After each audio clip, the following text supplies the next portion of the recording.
Well, I like talking to smart people, and you're like really smart, especially when it comes to social media, because you have a business called Social Networx, so that's why you're here.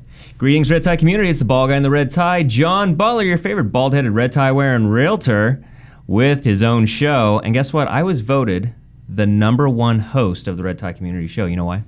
Because you're the only one? That's right. That's right. Today, we have a very special guest, Mr. John Reyes from Social Networx. And if that name rings a bell, it's because he's kind of a big deal, ladies and gentlemen. A big deal. John, thanks for being here. Well, I appreciate it, John. Thank you for thinking that I'm a big deal. I only said that because Brett Rockwell demanded that I say that. So, Brett, we just kind of do it. We all live in Brett's world, don't we? We all do. Love that guy. And if anybody doesn't know who Brett Rockwell is, he's the best bug guru you've ever met. Then you're not in real estate if you don't know Brett. At least not in Southern California. That's true. So, man, welcome to the show. I'm glad that you're here. You have a lot to talk about because, like I said, you are one of the smartest people in social media in the real estate world. So I'm just here to listen to you, buddy. Yeah, John. Well, first of all, I am very excited to be here with you today. I don't know if I show it. I hear that I don't show too much emotion, so you got a good poker face. This is actually me excited. All right. Calm down. Yeah, no, definitely appreciate the opportunity. But yeah, more than anything, I would love to chop it up with you. Very cool. And like you said, there's so much to talk about with what's going on in the real estate world right now. Conversations that I'm having constantly. In fact, I had 2 conversations today with very notable people about where are we at with the market, what's going on, what are my thoughts, why do I think that things are the way that they are. And those, again, 2 different independent parties, people from both sides of the country, one from the East Coast, one from the West Coast. But no matter what, no matter where people are from, if you're in the business of real estate, people are intrigued as to what's going on, what's happening, with the new iBuyer platforms, the new advancements in digital technology, the money that's being invested into real estate technology startups right now, which are targeting our buyers and sellers, and we're now starting to see the effect. So from all of that stuff, anything in particular that got your attention? Let's start off with the iBuyer stuff, because obviously there's kind of this threat/opportunity that's coming into real estate, right? So where do you stand on all that kind of stuff? So I think the iBuyer platform is a fantastic program, so as long as people are 100% fully aware of all that's involved in the offering. So for example, if you're an uninformed home buyer, I would hate to think that somebody would sell their home without knowing the alternatives. And so if you are a seller and you want to sell relatively quickly and you have the opportunity to pretty much not have to deal with the public, you don't need people walking through your home, you don't need some real estate agent that's going to promise the world and underdeliver, which unfortunately so many of them do, and don't want to deal with the whole hocus pocus of real estate, well then you can get an offer submitted to you within 24 hours and it's going to be an all-cash transaction. You get to dictate the closing date, and if you want to cancel the deal at any time, you can do so. I mean, that sounds pretty good, right? So as long as you're fully aware and fully informed that with that convenience comes a price. Right, so the devil's in the details. So what are some of the details? First of all, for the most part, if you have a really good real estate agent, and not to plug you, John, but for example, somebody like you, somebody who really appreciates the opportunity given to you by a seller, and is going to be somebody who is not simply going to upload a listing on the multiple listing service and then hope that a buyer finds your home, but rather be proactive in promoting the home and aggressively getting that property in front of more prospective buyers, well, then chances are you're going to net more money with a professional real estate agent, somebody who's good at their job. Sure. Or should I say great at their job. There's unfortunately in our business, there's too many people that are okay with being good. And I'll give you a good example. Today I had an office meeting and it's all sales professionals. Everybody there, nobody pays them to show up to work. They're all independently contracted and nobody cares how hard they work. They get paid by what they close. I went around the room and I said, how well do you think that you're holding yourself accountable to a specific game plan that we gave them? The first guy starts off, he said, I think I give myself about an 8. Next person, I think I give myself about an 8. Next person, I think I give myself about a 7. And then it went down the line, and then we had somebody that gave themselves a 5, somebody at 6.5. And I said, okay, guys, look, for the sake of simple math, and you have children, right, John? I do. Just saw 2 of them when I don't know, 2 of them or the 2. Yeah. How many kids do you have? 3. So you saw 2/3 of the 3. Yeah. 2 of the 3. I said, let's just say your kids brought home a grade. And I asked the lady that said I give myself a 5 out of 10. I said, for the sake of simple math, what does that equate to in a percentage? It's 50%. Okay, so if you brought home a 50% grade, what grade are you at? She's like, an F, you're failing. Okay, so move on. The person that's at a 6 out of 10, what grade are you? You're a 60%. I'm a D. No, you're not. You're a D minus. The 8 out of 10, what are you? A B? No, you're not. You're a B minus. So is your business worthy of a B minus? Like, is that what you want to bring to the market? Is that what you want to go home to and see your family, see your spouse and say, hey, you know what? I kicked ass today with a B minus effort. Yeah. Does that make any sense in our business where people trust you with pretty much the biggest asset in their lives? And let's face it, I'm also on the financing side, right? You know, my business partner runs financing business. I started off as a loan officer back in 2004. The day I graduated college, I walked right into the real estate world not knowing anything, and I was given a Mortgage for Dummies book from my manager and was like, hey, welcome to the mortgage business. And so one thing that I've had the opportunity to do is to look at people's finances, take a look where I feel like I know them more intimately than even their family members, because it's not often that you're like, hey, mom and dad, here's how much money I got in the bank. Mm-hmm. But these people are giving you basically their financial DNA. And when I look at how many people, home buyers, people who trust us, they don't really tend to have too much like crazy reserves, or if somebody has tens of thousands of dollars, you're like, wow, I got a great one here. So, you know, it's something to respect because they're not in our field. They're not in the world of real estate. So are our clients worthy of a B minus, and we think that that's okay? No. So that's one of the opportunities that so many of these other people have jumped on. Hey, you have so many real estate agents that are okay being okay. You have the boards fighting against each other. They're not wanting to bring out the biggest and the best. They're wanting to bring out typically whoever's the cheapest. Those are the kind of things that have frustrated me in this business for the longest time. And I'm not everybody's favorite cup of tea. When I walk into a room, I'm not there trying to like please everybody.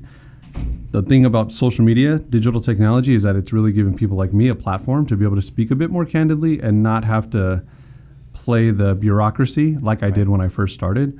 I mean, but at the end of the day, I look at that buyer and seller and think, well, that's my father. That's representative of my mom and dad working extremely hard, working menial jobs to save money, working overtime, not showing up at my baseball game or soccer game to put money aside in order to pay the mortgage payment.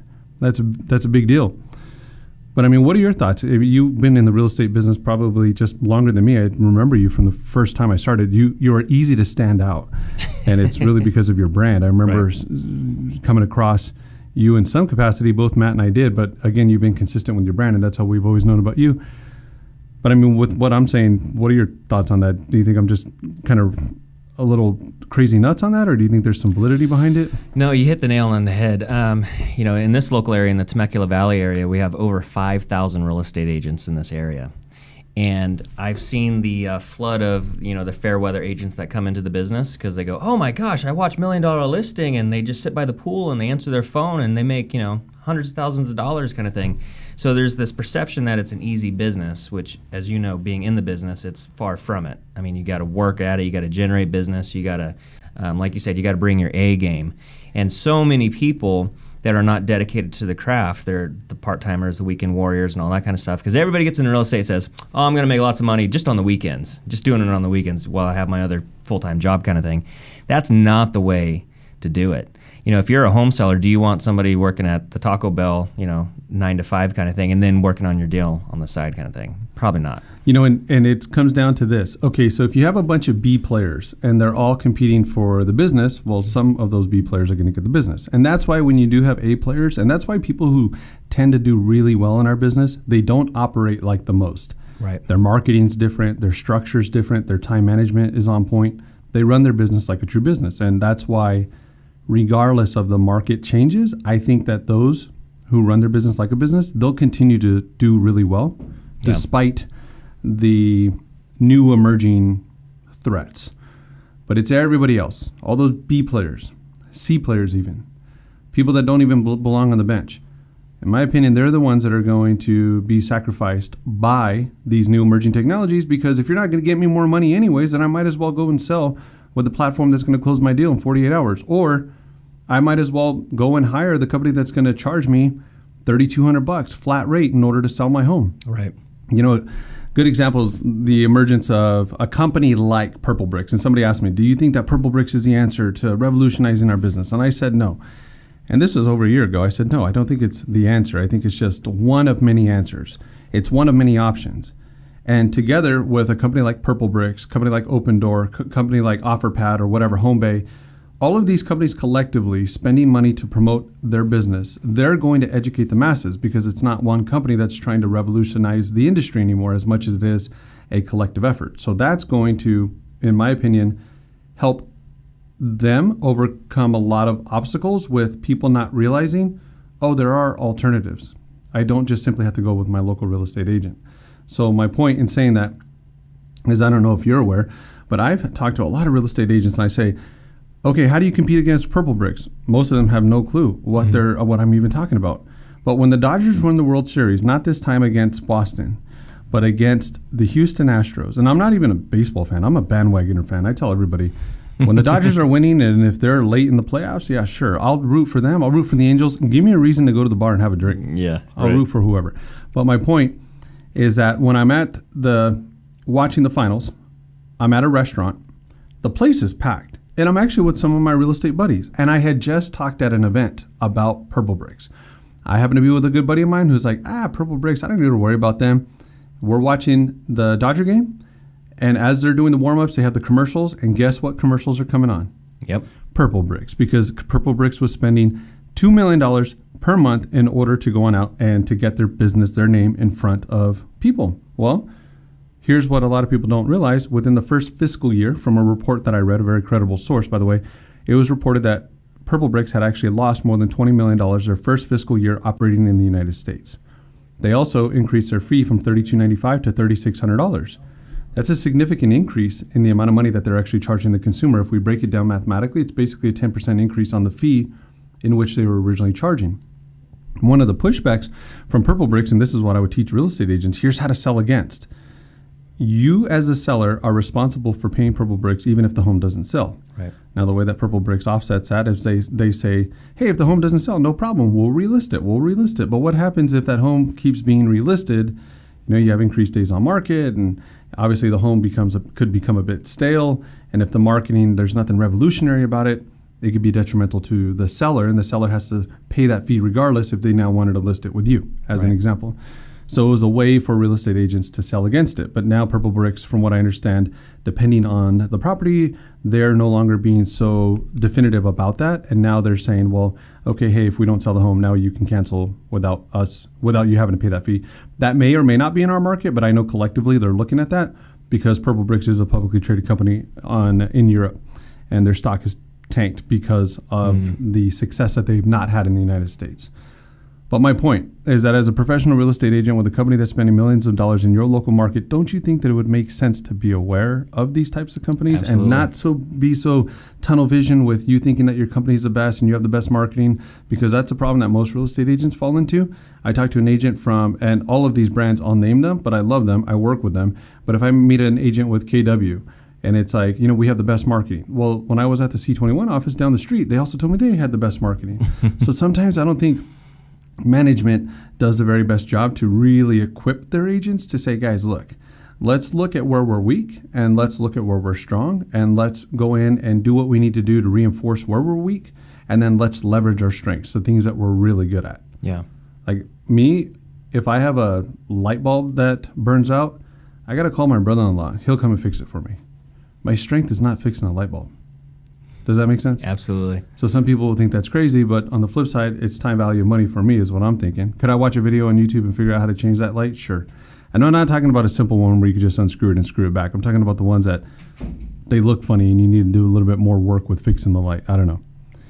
So where were we talking about?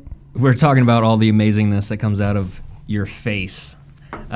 You have a lot of knowledge here, and you have your finger on the pulse of all these technologies that are emerging and stuff like that, because you've been in that technology space for the past 10 years kind of thing. So let's kind of take it back and give the audience some context. How did social networks come together, and what, like, you've literally seen the emergence of the social media aspects and all this kind of stuff. So kind of take us back 10 years ago and give us the once upon a time story. So if I go to a networking event, I have to really like you, or I have to really be into it to want to go and network. It's just not my personality. I'm the guy that wants to chill on the side and let Matt go and do his thing because he loves talking to people. I'm maybe not antisocial is not the right word, but I'm definitely not an extrovert. I'm more of an introvert. Right. And the reason I say that is because my thought was always when I graduated high school that if I don't speak to you after high school, there's probably a reason I don't talk to you. And I wasn't really overly motivated to want to connect with people from my past. And not that there was anything bad, it's just kind of my thought was, you move on in life, right? So when social media first started, MySpace specifically, everybody got a MySpace account. I was a little slow to the party, kind of pushed against it, but my wife wanted me to get one. Matt got a MySpace, and you go on out and do all this blingy stuff with it. He bedazzled it. Yeah. He would put one capital letter, lowercase letter, capital letter, and I'm like, dude, how long did that take you to type? Like that one sentence probably took you 10 minutes. And then my wife actually is the one that came across Facebook, and she started telling us, hey, Facebook is something that you guys should get accounts with. And I remember Matt pushing back with my wife, basically saying like, nah, forget Facebook. It's all about MySpace. Because you can't bedazzle your Facebook account, and you can't. And my wife was adamant. She's like, "No, guys, like really, I think it's gonna be Facebook." Yada yada yada. And we always kind of joke about that because my wife had the foresight of it. So finally, I didn't get a Facebook account. I wasn't one of the first ones to the party at all. I was an observer. I was sitting back, kind of looking, thinking this is weird. Like, do I really want to comment on your stuff? I graduated with you a couple years ago, but we don't talk anymore. And then what happened is I started to understand the importance of connection. And I'm not overly brilliant where I had said, oh man, this is a great way to stay in front of your sphere of influence. And this is a great ROI to establish top of mind awareness. No, I didn't figure that part out at all. I just figured people were going there. So my wife was pushing me to get a Facebook account. So I literally told her, the words that came out of my mouth was, I said, if I'm going to get a Facebook account, I'm going to learn how to make money with this thing. And so I purposely put on my business hat to figure out how to monetize this Facebook thing. At the time, we were pushing a different product. The company that we built previously, was an online website to be able to allow agents to showcase open houses on the internet. Mm-hmm. Now, before, your only other option was to pay money in a newspaper. So if I came to you and I said, John, how are you going to promote your open house? Oh, I'm going to pay in the newspaper. How much money are you going to pay? I'm going to pay a couple $100. Hey, I tell you what, pay me $50 a month, and you can promote as many open houses as you want, and I'll promote our website within your local community. That's pretty cool, right? That's awesome. Ton of agents jumped on board right away. I mean, we were killing it. Agents were jumping on board, and our website was beautiful. I say that our website, in terms of its look and feel, was probably top 5 in the country. I think we were ahead of our time with the design. The problem is we were behind the 8 ball when it came to the technology, because one day overnight, I realized that the multiple listing service had provided the data feeds to some of the big players like Trulia and Zillow, Realtor.com. So now these companies were showcasing open houses. So that was a detriment to my business because the unique value proposition that I offered all of a sudden was now being supplemented for free, essentially for free. And so we were in a position where we were so into it money-wise that we had to figure out how in the hell do we sell this company, this product, this service. And so being that I was already had my mind on using Facebook, and at the time we were creating video content as well. We basically, when I say we, our company, Matt, I, my wife, my sister-in-law, the 4 of us, we just started using social media to promote our business, which was selling a product which people didn't want to buy anymore, a product that actually was a bit obsolete, but hey, you got to sell what you have, right? So we're trying to push, we're trying to sell it. And then just little by little, people started inquiring, hey, you're using this Facebook thing. Can I use it for business? And then we had a unique call one day from somebody was at the CAR conference in San Diego. And they're like, hey, I just watched one of your videos right now, and I'm not interested in your service, but can I use video for my real estate business? And I thought, oh my goodness, this is crazy. Somebody's in San Diego right now watching our video, watching a message that from me. Like, that just tripped me out. Yeah. That's just nuts. Like, I just thought that was crazy. It was crazy to me because at that time, the only way to have an influence over somebody was to stand in front of them, speak to them, talk to them on the phone. Right. But to have an influence where I'm not even there with them tripped me out. And I never took that for granted, the fact that somebody was giving me their time and attention when I didn't even know who they were. I wasn't even connected to them. Somehow, some way, they found my video. So within 48 hours of that time frame, my wife, my sister-in-law, and my brother-in-law and I, we went to Disneyland. And we're at California Adventures. And you ever hear about those stories where something's written online or on a piece of paper, a napkin, and it turns into something? Yeah. We had one of those where Tron was back in the day. Tells you how long ago it was. Look up Tron, California Adventures, tells you how long ago that was. They were checking out this Tron exhibit ride or whatever. And I remember thinking, I don't even like Tron, so I don't want to go. I'm going to just sit here. And I was always thinking about business stuff. So it was really hard for me to engage really with anything because I was always distant. My wife was my mistress, and my business was my first love. And she knows that. I've been with my wife since we were 15 years old, and she knew that. And that's not the case anymore. But when you're an entrepreneur trying to grow something, it literally does take over your life. You become obsessed. You become obsessed with it. So they were doing their thing, and I was there chilling, just thinking. And I had a pen on me, put my pen right here, but I used to always carry a pen on my shirt like this. So I walked up to one of the beer carts, and I actually asked the guy, hey, you mind if I grab a couple of these napkins? He's like, yeah, man, go ahead. And I started writing, and I wrote 5.5-hour class, Facebook training, video training, YouTube. And I even wrote the name, Social Media Summit. That was on a Sunday. Monday morning, Matt and I have a training in Moreno Valley at a Coldwell Banker office. Matt and I drove together. We did every event together back in the day. And at the time, I was the one doing the trainings, and he was more like helping me. And this was before Matt became the speaker that he is today. And I said, Matt, I got an idea. I'm going to try to sell something, but I don't really even know what I'm going to sell, but I have an idea for it, but I can't explain it to you. I'm going to try to put it together. And he's like, all right, he's whatever, man, whatever you think is good. So I remember going into the training. It's a little small group. We had to take our projector. We had to take our projection screen, all that stuff. Matt setting up the projector, and I opened up my PowerPoint. And I remember going onto Google Images, and I looked for a summit. And I put a mountain, like a snow-capped mountain, and then I threw an overlay on it real quick, added a little bit of transparency, and I added this red text, and I put Social Media Summit. And I'm thinking in my head, how much are the tickets?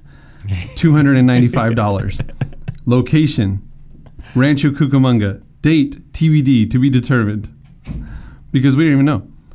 And we ended up selling 8 tickets at $300, $295, making $2,400 within our one less than an hour meeting. I thought we were rich. I was like, heck yeah, this is the most amount of money we ever made in our lives.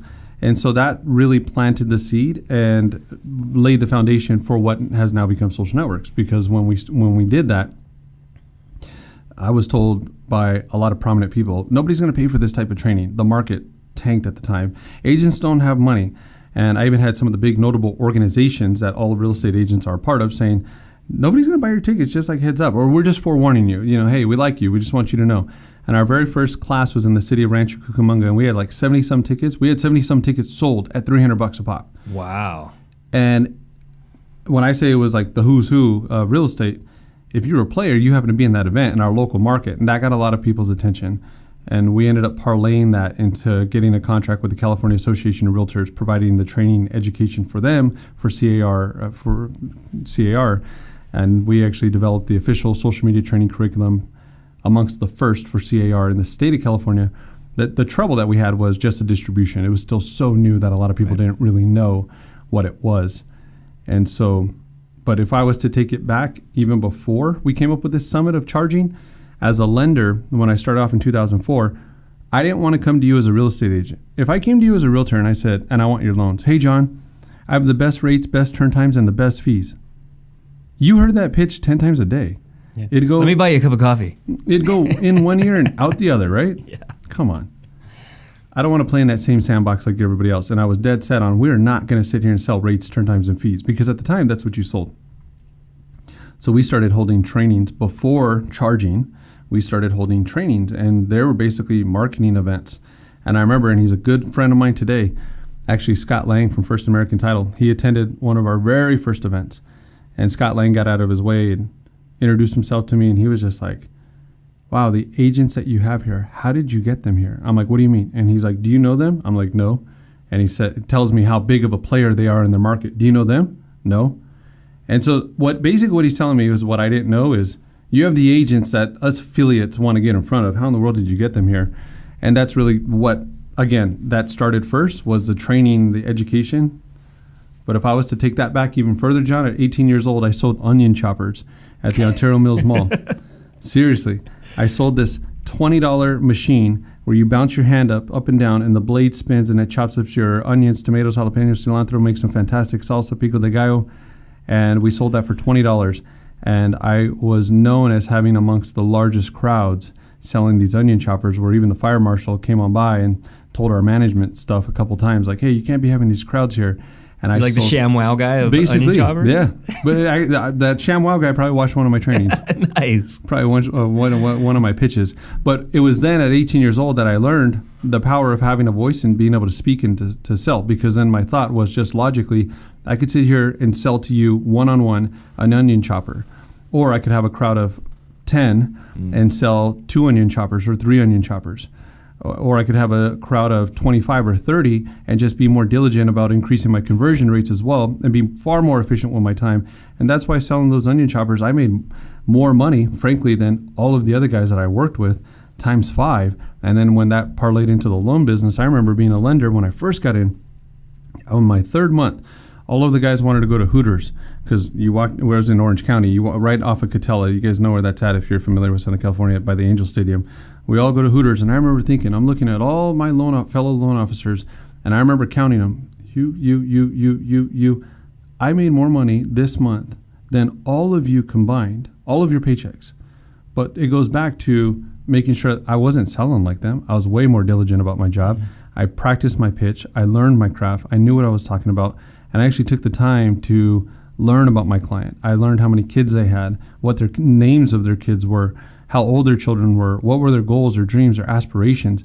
And I think that that's an art that is lost in real estate, right. Is people are so transactional, where if you think about what you do as a real estate agent, I mean, you get so intimate with a client. Like right. You do. You get in bed with them because guess what? When they're in bed with their significant other, what are they talking about if they're in the process of buying or selling? Talking about real estate. They're talking about buying or selling. Yeah. You're in there with them. And so again, I don't ever lose sight about how important that is. And that's why I tell real estate agents, although you were my clients, it's not realtors that come first.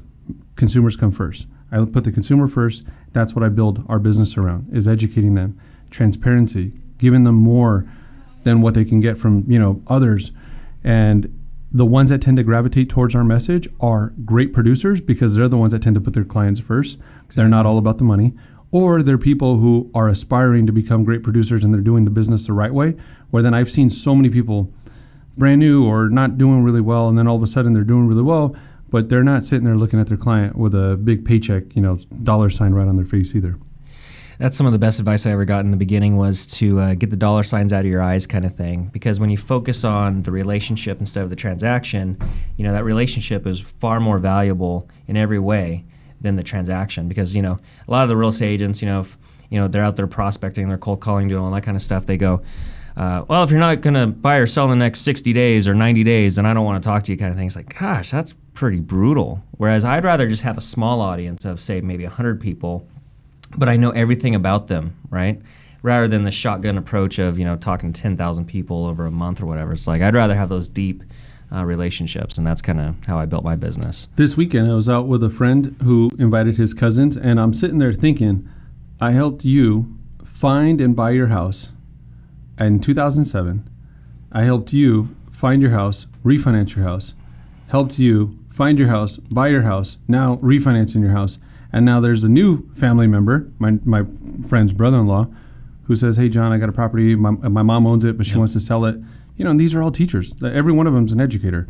And the one that wants to sell his home is actually a principal. He's like, I want to sell my house or sell my mom's house, actually.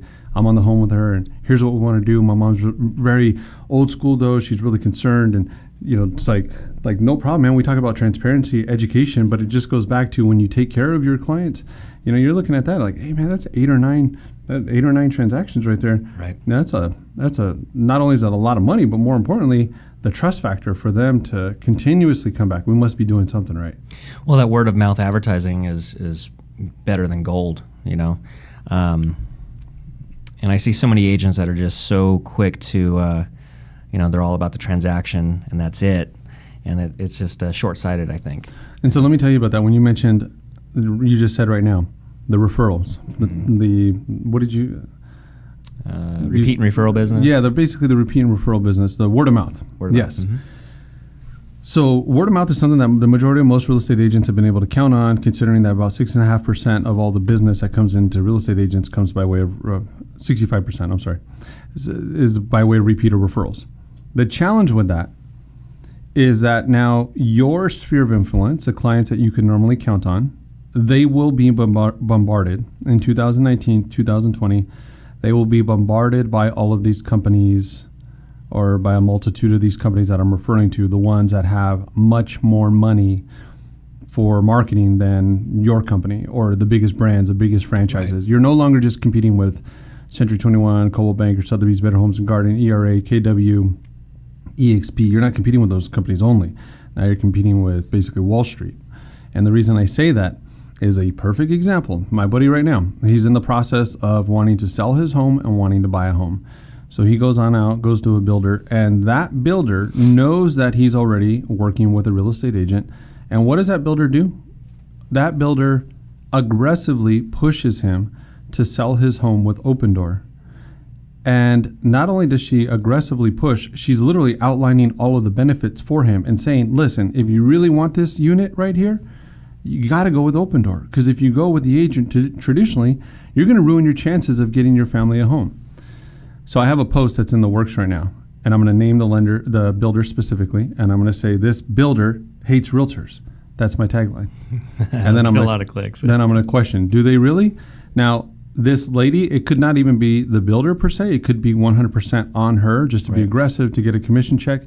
But she should be a lot smarter than that, in my opinion, to think, well, hey, do I really want to upset the real estate community and make it look like, don't bring your clients here because we're going to end up wanting to get them, to screw you later. Yeah. So it's not smart business, in my opinion. And I think that the builder would be very upset if they knew what was going on. But again, my friend, this is a childhood friend since 5 years old. I was the best man at his wedding. He was the best man in mine. The reason that he even has 2 children is because I introduced him to his wife. And with that being said, he's sending me all of the messages from the lady, the builder. Wow. Hey, did you think about that Opendoor? I was blown away. I was like, I can't believe this. I called one of my really good real estate buddies, and he's like, oh yeah, man, I actually took a client to see a builder, and the builder lady, the one that you're talking about, because I took somebody to the same community, she was there talking to another client, like another potential buyer, saying, yeah, if you guys have a home, you should sell your home with Opendoor. He's like, and she knew I was there. She knows I was a realtor. She wasn't hiding that at all. So it just goes back to my friend who's clueless about real estate. He doesn't know anything about real estate. He's very educated. He's a smart guy. He has a master's degree, graduated number 8 in our class, and he's a vice principal, an assistant principal for his school. But my point is that in the real estate world, he's clueless. But now he was educated a bit by somebody in our business promoting one of these big companies that has this cash capital. So this goes back to what I was saying. If we solely rely in our business on word of mouth and repeat and referrals, we're going to have a problem, in my opinion. You got to know that your weekly, monthly emails that nobody listens to, those are not going to be enough. You sending out calendars with the Dodgers and the Angels is not going to be enough. That traditional stuff that we would have done 10 to 15 years ago. That's why I believe the human connection, the element of human connection is going to be worth gold in 2019, 2020. Absolutely. Human connection. That's what it's going to come down to. Like, that's going to be your currency, is how well do you connect with people. Yeah. Which could be challenging for somebody like me when I say I'm an introvert and not an extrovert, or maybe sometimes a little. Well, do you see this happening? Because when I look down the road and I look at all this technology and stuff like that, I think there's a lot of convenience towards it, right? But it's not like Uber where you're going from point A to point B, across town kind of thing, right? So that wiped out the taxi drivers and all this kind of thing. In real estate, you're talking about a 30, 60, 90-day transaction or whatever it might be, and there's the due diligence, there's all these aspects, and sometimes it does take that fine human touch to get that square peg in a round hole kind of deal. I see with all the technology and stuff like that, probably a lot of lawsuits are going to start happening and stuff. As they do the lower offers and stuff like that, people are going to be starting wiped out of their value of their homes and stuff. So I guess where I'm getting at is I think the pendulum's going to swing that way for a few years, and I think once all those lawsuits start happening, it's going to swing back the other way, and people are going to realize the value of a real estate agent. I don't think so. No? Mm-mm. Okay. And why not? The reason I don't think so is because, well, first of all, who's your audience, John? What, on Facebook? No, on this podcast. A lot of real estate agents. Okay. Majority of all real estate agents? Or? Majority, yeah. Okay. It kind of comes down to one of those things, well, because if I'm speaking like at an industry event, right, speak a little bit more candidly with my people.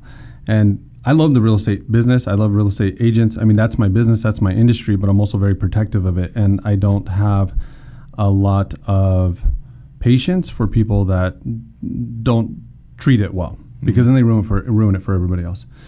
But my thought is that if you're a real estate agent, there's a lot of companies and or professionals that you involve in a transaction, like an escrow company, an inspector, and you have the appraiser. So there's a lot of actual third-party elements in this that are directly tied to the transaction. So my thought is, and I think that there are certain real estate agents that are worth gold, worth every dollar and more, and those are the people I hang out with. If you ever see me hanging out with friends, realtors, you know that those are people that I would trust my family with. Sure. And I say that because I don't think that they represent the majority. Definitely think that they represent the minority. And that's why typically you'll have certain people who continuously produce at a high level for a company year after year. Or if you take the regional awards, you probably know a lot of the players in your market. And they were probably players 2 years ago, 3 years ago. So my thought is that you're going to have a consumer that becomes more educated to now realize the importance of a real estate agent. I just don't think that you're going to have too many people that are going to be okay with paying the agent with what they're paying. Because as there's more transparency, if you dollarized it in some cases, if there's some deals that move a little bit quicker than others, there's some deals that you put on the market and in 5 days, maybe you get an all cash offer, or even if it's a traditional 30-day sale, 45-day sale, I mean, yeah, you got to go in and you got to do your paperwork and your due diligence. It's not to devalue the realtor as much as I think it is. It's going to come down to people thinking, well, is it really worth me paying you what you're asking? Do I need to pay you the 3% to sell my home? I think that's going to be the main point. All of these companies, they're going to, in my opinion, they're going to significantly affect the commissions that are paid to real estate agents. John, if I have a real estate agent right now, the majority, and I will say 8.5 out of 10, if I randomly selected one in Marietta, one in Temecula, one in Rancho Cucamonga, and if I said, why are you in comparison to the competition? Tell me why you're worth $12,500 more than the company that I could pay a flat rate to. Do you know how many people can honestly answer that with a sense of conviction? Practically nobody. Now, I know that there are people that can answer it. So anybody who's listening to this getting upset, randomly choose somebody in your office and ask them the question that I just asked you. Right. And give a real legitimate thought into whether or not you would feel convicted to pay them that money if you were the seller, if that was your hard-earned equity. I have real estate agents that I come to my office, or I'll do it over the phone. I'll do face conferencing, whatever, video conferencing, and I'll have them give me a listing presentation. And I'm good at listing presentations. I flipping crush it at listing presentations. It's actually one of my classes that I did for Century 21. I got a 4-day trip in the Bahamas, all expenses paid, because of me providing training to the real estate community on here's how to enhance your listing presentation. But I also will go with real estate agents to go on after some of the toughest listings when they're competing against other realtors. Hey, John, I got this listing. Come on out, man. Help me, get this deal slammed. And I love it. I feel, to me, it's like sport. And to know that we can get a commitment in a city that we don't even live in, our office is not even in, and the seller knows, hey, we're from the IE, but we're out here in the OC, and we're competing against one of the top teams out there in Newport Beach or one of those South Orange County markets. Yeah. I love it. And I love it because, again, it goes back to me believing in what we sell. Digital technology has drastically changed the importance of having a local agent in some capacity. I had one guy ask me, he's like, what do you know about Huntington Beach? I told him, I said, to be honest with you, I don't know nothing much about Huntington Beach at all. In fact, I grew up hating the sun and grew up hating the beach. But I was, and I told him, true story, but I was out there. About a week and a half ago. My buddy invited me to go on out and play some volleyball with his friends. And I said, my wife and I, we ended up renting some bikes at the Huntington Beach Hyatt. And we rode our bikes down to Newport, the bars at Newport, and we bar hopped and we rode our bikes back. And fortunately for me, my brother-in-law drove us, so he drove us home. We had a great time. And I'm waiting for the guy to hang up on me, to be honest. I'm waiting for him to hang up on me this time because I'm like, he has to be tired of hearing me talk.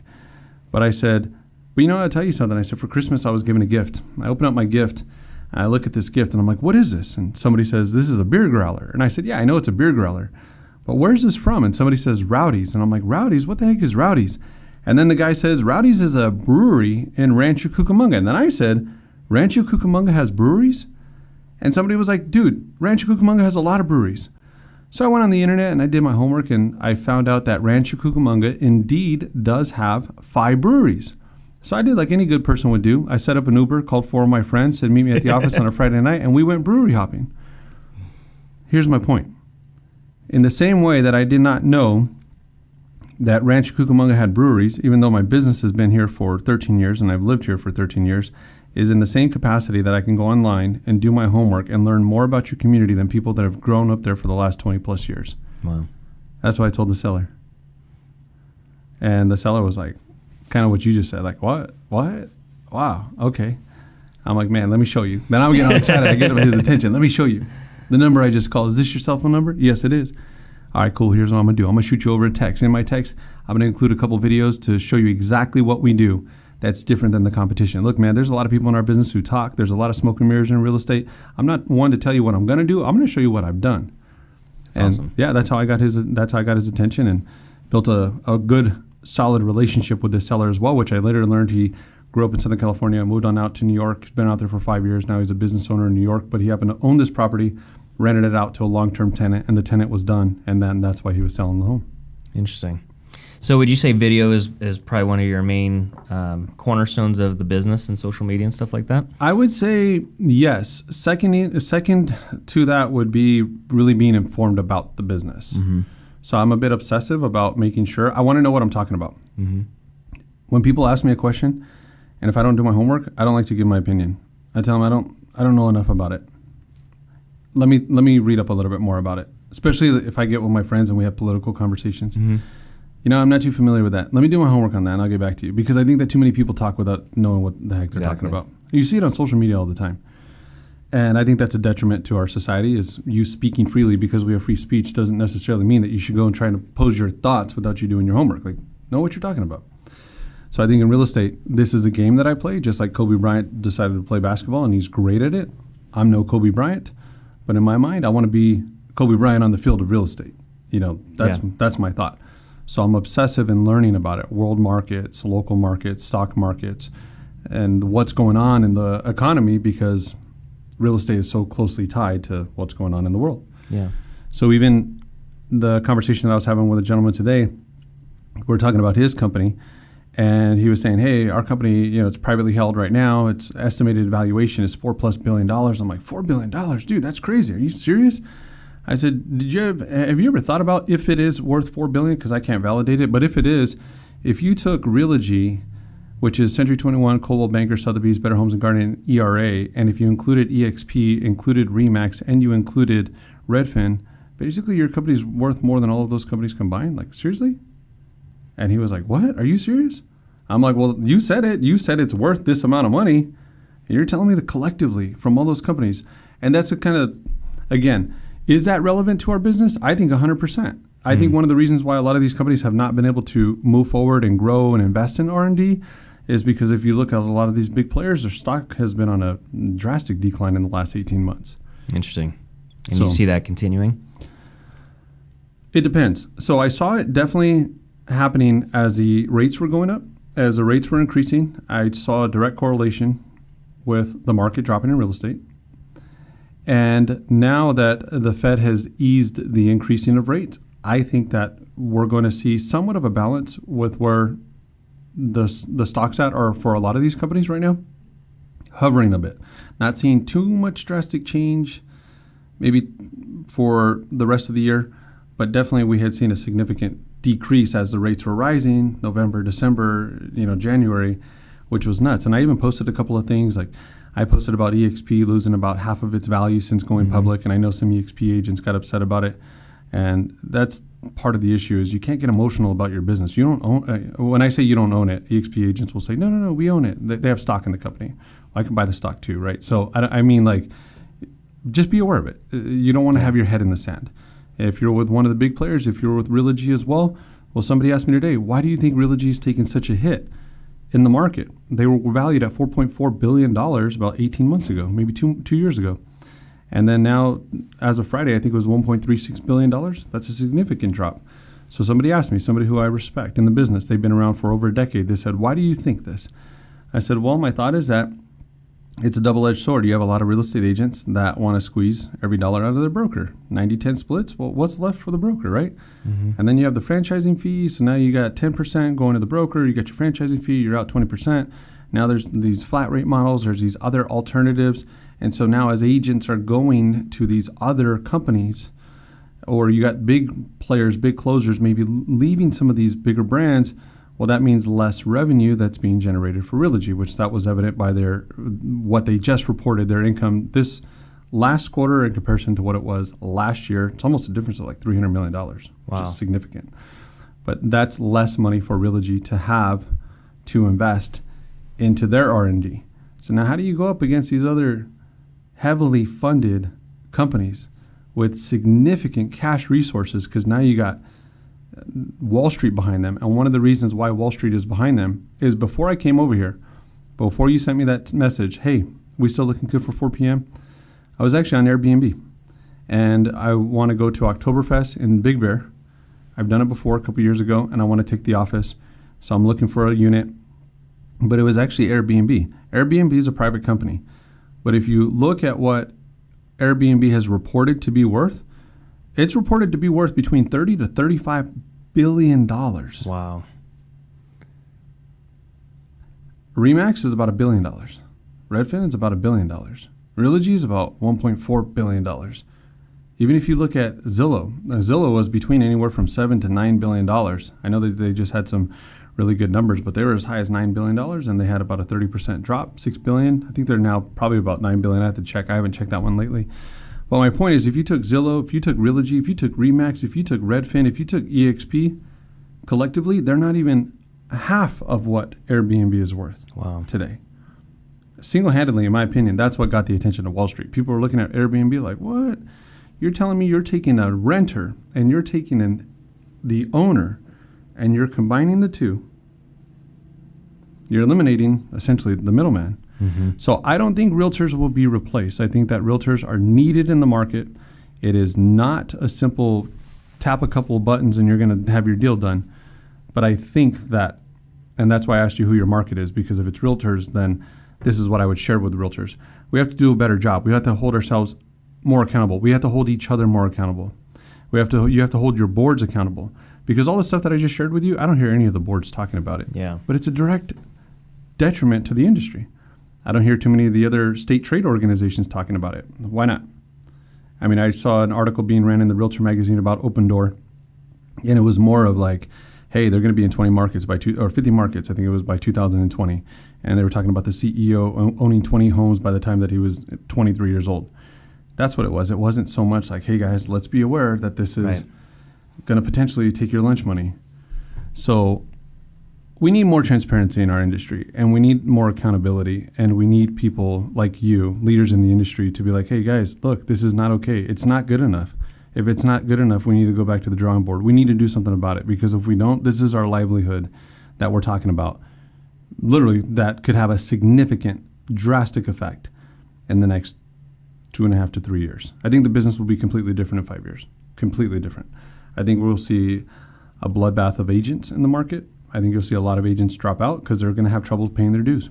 You think they have trouble paying their dues now? I mean, respectfully, you have a lot of the boards that are trying to accommodate. Hey, you owe us X amount of dollars. Now it's like, hey, break up your payments over the next 3 months, 6 months, 12 months. Yeah, I've seen them do that, yeah. And so I know I was at another event with a handful of boards. And again, I play nice in this business. I'm not sitting there saying this stuff to bash anybody. I'm saying this to protect our business. But I was there, and large trade organizations, and basically what they were sharing is, look, guys, half the agents in our MLS aren't even closing any deals right now. Well, that's going to be a problem, because, again, now if you have these new companies that come on in, and simply there's 100% market share, right? That means people that are buying or selling. 100% market share. Now, if you have these big new companies that are coming on in, and you got this company taking a little bit of percentage here and a little bit of percentage there and a little bit here, they're absorbing market share. They're taking it away from somebody. They're taking it away from the agent community, if that deal would have been represented by an agent in the first place. Right. Man, you make my head hurt. You're just dropping knowledge everywhere. But you have a lot of training events that are coming up. For example, tomorrow you have the tacos, beer, and tech. Did I say that right? Well, the other way around. Tech first, right? Because we got to Tech, educate yeah. first. Tacos second, because you got to eat a little bit, and then beers. And so you got 150 people all signed up for that tomorrow? What's crazy is that we maxed it 150. I mean, we would have probably got 250. We sent out one email, and the only other promotion was done through social media. Typically, I'll send out 2 to 3 emails to pack a place. But I felt like we were onto something because my previous event, which you were at, that actually maxed out at 125 tickets 10 days before our event. Wow. So me and my team were talking, and we're like, wow, we normally don't book this fast. There must be something going on.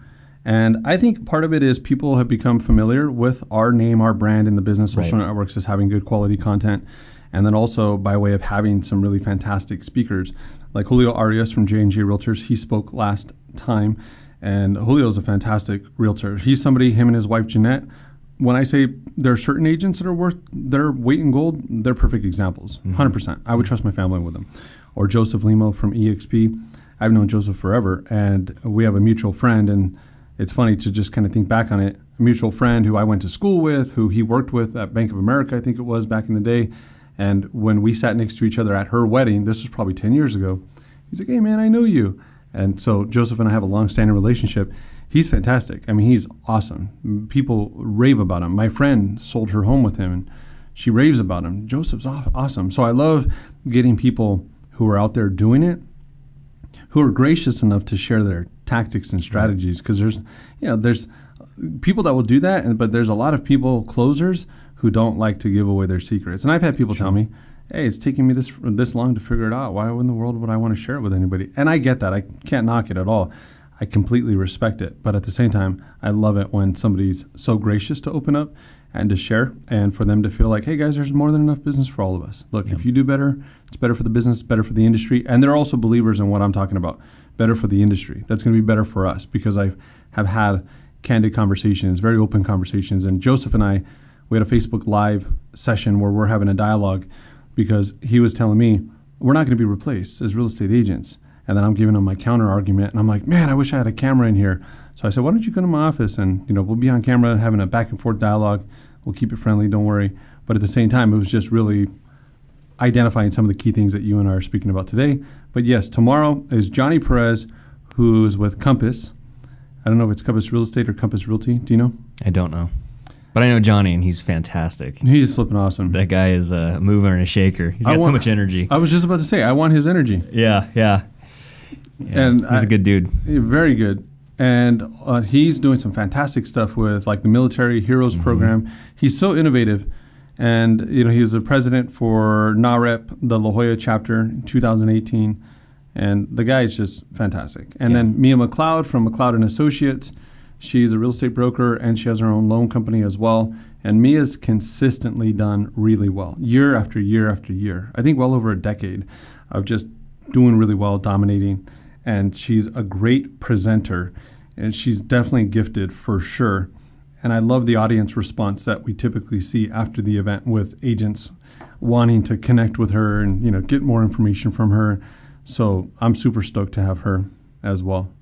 And then next week you'll be out of state. Leave on Wednesday to Vegas. Yeah. Which is, I used to say, my favorite place in the world, but I don't know if it's my favorite place anymore, but definitely one of my favorite places in the world. Why is that? Everybody always asks me that. Why is that? I have so many reasons why, but I really think that when I go to Vegas, it's just like you can drive in and you can pull up, and it could be 10 o'clock and nobody's going to look at you funny if you crack open a Dos Equis beer and walk around. Yeah. And I love smoking cigars, and I love poker. So it's what I love to do. Although when I do go with work people, or if I go with friends, I don't play as much because I don't want to be the overly antisocial guy. Yeah. But yeah, no, definitely. That's why I just love the freedom that Vegas exhibits, and it's never gotten old for me. I go so much; it's stupid how much I go, but not gotten old yet. You taking Matt with you? Matt's going, our video team's going, everybody's going. I'm taking the whole Social Networx crew, and then Matt's going as well. The cool thing about it is that I spoke with somebody at Century 21 this morning, and she's like, I don't know what you guys did, but I mean, your guys' numbers are off the charts with registrants for your classes.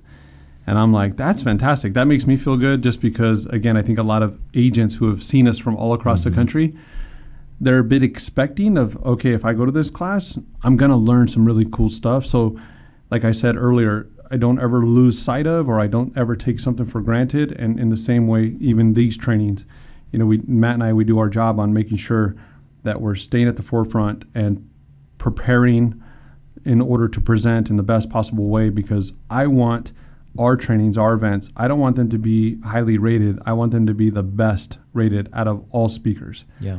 And so that's my mentality. So a lot of the times if we're done with an event, it's already known. So nobody trips on it anymore. But Matt, Liz, which is my wife, my sister-in-law, Margie, when we're done with our sessions, we'll typically go somewhere because you're starving, right? You've been training all day. We'll typically go and we'll have a celebratory lunch and a drink. But usually I'm there and I'm just like, I'm not talking to nobody. Yeah, I'm sure you get bombarded, right? No, I'm talking about with my group. Yeah. I'm just sitting there and replaying everything in my head. Should have said this. Should have done that. Could have done this differently. And then Matt is like, come on, dude. Like, look at our responses, because we actually would have the paper responses. Now it's all digital. But, I mean, we got really high ratings. But I'm thinking, yeah, but it could have been better. We could have done this. We could have done that. You're the analyzer, huh? Too much. Yeah. I went 11-0 yesterday at Hamilton's on Connect 4. I posted it on my Instagram story. Oh, man. And there was this lady there. Her boyfriend was trying to beat me twice, and I beat him. And she's like, this guy's a thinker. You could tell. And Matt's like, yeah, can you tell? Do you see how long it takes him to put the flipping chip in? Because Matt's all going quick. He's like, for me, it's like 2 seconds. And I was like, well, that's why you lost so dang quickly. You and Matt Allman make just such a dynamic duo, man. Well, It's I appreciate fun. that. We've known each other over Facebook and stuff like that. And anytime I go and see Matt speak, it just, like I said, my head hurts just because, you can get into this way of doing things, and then you guys just come through and like just kick all the cans. Like, all right, let's show you how what's really about to happen over the next 6 to 12 months. You guys are so such visionaries in this business. And with technology changing so quickly, we need people like you guys to report back to the troops here, And what's cool is that if you see Matt and I speak as well, we used to be so parallel. What I would speak about, he would speak about. We would basically have the same presentations. And then over the years, it's evolved. Where now he has his own stuff that he talks about, and I have my stuff that I talk about. So that's really cool. I think that just shows a significant amount of growth on his end with training, and it's evident because he gets a lot of speaking gigs that I don't. CAR, he's 6th year in a row, which is fantastic. And then I go with him to the events anyways because I want to go there, be there, support him, celebrate it as well. And then he actually just got contacted from somebody to speak in Massachusetts, which, he loves Boston, right? But they want a video class. And I'm like, Matt, come on, you're not the video guy. I'm the video guy, that's what I specialize in, is more on the video side. And he could do it too. But it's just us playing our strengths and leveraging against our weaknesses. So I'll be going on out to Boston to, to get this secured. We're doing 2 cities out there. I can't even tell you the cities because I never heard of them, but I do know they're 1 hour away from Boston, like little suburbs. Yeah. So that'll be cool. That's awesome, man. So good things on the horizon. Technology's changing. Any final words that you want to part with here? I would say, if anything, to the real estate community that's listening to this, watching this, is the best gift you can give yourself is self-evaluation. Don't rely or don't need somebody else to tell you how great you're doing, or for somebody to tell you maybe where you need to fix stuff. Yeah. And again, I know it's challenging to do that, but if needed, maybe connect with somebody in your office and say, listen, it doesn't do us any good to tell us each other how great we are. Bottom line, are we closing our deals? Are we doing the business that we want?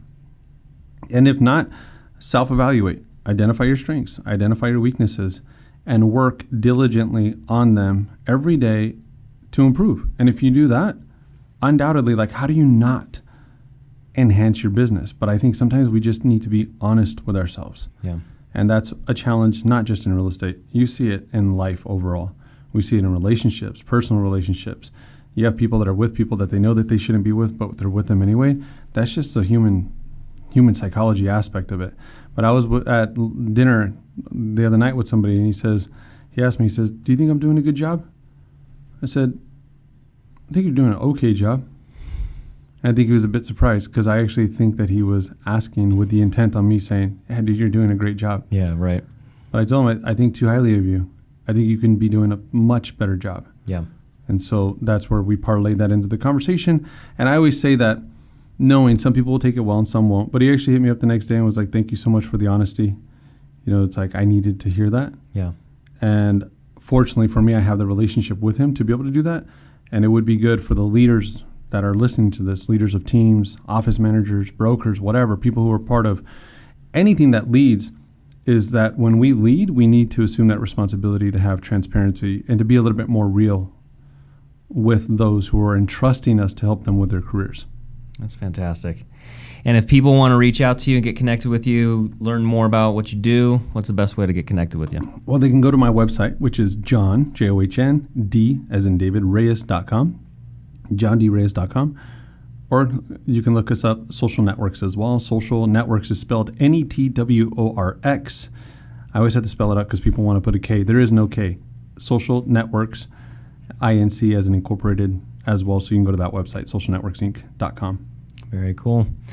Well, John, thank you so much for coming on the show, for dropping knowledge everywhere. Things are definitely going to be changing over the next couple of years, and I think you're on the forefront of it. And I think everybody needs to sign up for one of your trainings, your classes, because you have a lot to share. Well, that's it for this episode of the Red Tie Community, and I'm John Butler, your favorite bald-headed red tie wearer and host of the Red Tie Community Show, saying see you in escrow. Bye-bye.